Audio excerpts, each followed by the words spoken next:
Welcome to Bethlehem Bible Talks. Sapaan firman Tuhan dari hamba-hamba Tuhan Gemi Bethlehem. Kiranya firman Tuhan hari ini dapat memberkati kita semua. Shalom jemaat yang dikasih oleh Tuhan. Hari ini kita ada di hari pertama tahun 2022. Tahun kedua pandemi telah kita lalui dengan suka dan duka. Ada tujuan yang tercapai dan ada juga yang belum tercapai. Bagi banyak orang, tahun baru hanyalah hari libur. Bagi yang lain, ini adalah waktu untuk merenung. Bagi pengikut Yesus, tahun baru juga bukanlah sesuatu yang unik. Tidak ada narasi Alkitabiah tentang perayaan ini.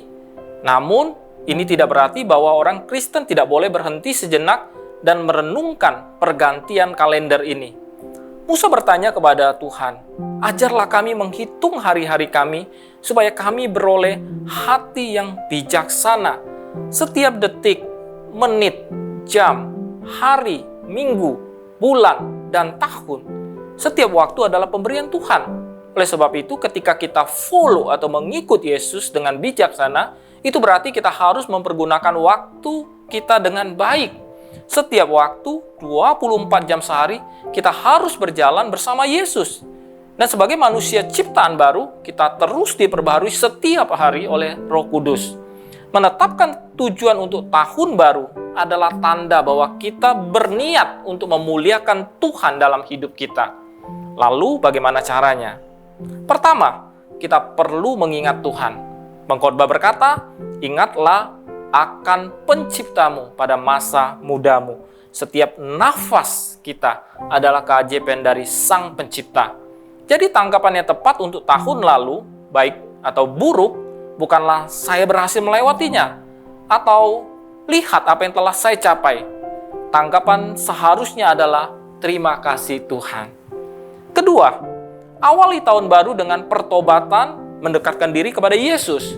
Mulailah perjalanan tahun 2022 dengan membiarkan terangnya menebus kegelapan hati kita dan mengungkapkan area-area mana di dalam kehidupan kita yang masih perlu diperbaiki. Dan biarkan dia memimpin langkah hidup kita. Ketiga, tahun baru juga harus menjadi waktu untuk memperbaharui komitmen lama, seperti pernikahan, keluarga, dan gereja. Sebelum memulai satu rencana besar untuk menurunkan berat badan atau mengembangkan keterampilan yang baru, mulailah dengan memperbaharui komitmen inti yang sudah kita miliki. Komitmen dalam pernikahan, mengasihi pasangan, dan membesarkan anak-anak kita dengan kasih. Kita juga harus memperbarui diri dalam kehidupan bergereja.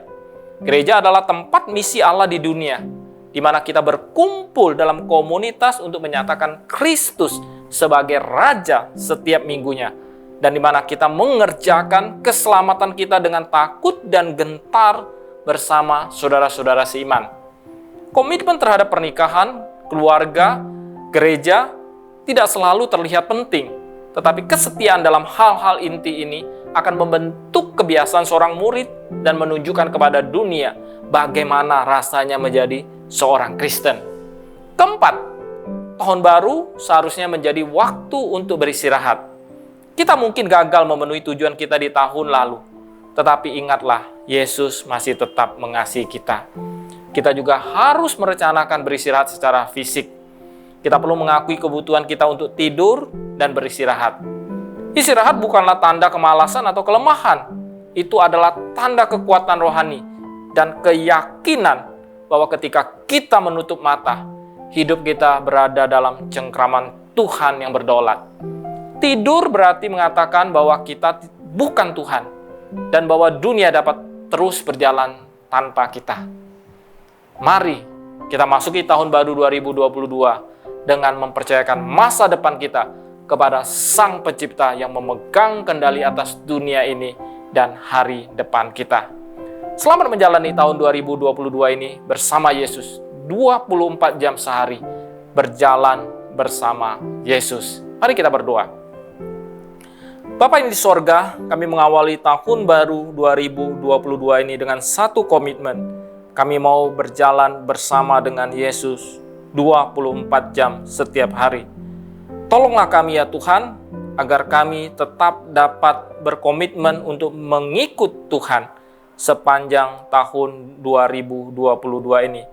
Karena ketika kami mengikut Tuhan, kami percaya bahwa Tuhan akan menganugerahkan kepada kami kekuatan, hikmat Tuhan, kapasitas dan kemampuan, sehingga apapun yang boleh kami perbuat, boleh ada dalam perkenanan Tuhan.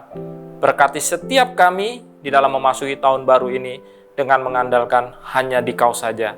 Terima kasih Bapa di sorga, di dalam nama Tuhan Yesus, Tuhan dan Juru Selamat kami yang hidup, kami berdoa dan mengucap syukur. Amin. Tuhan memberkati. Demikianlah Bible Talks hari ini. Tuhan Yesus memberkati.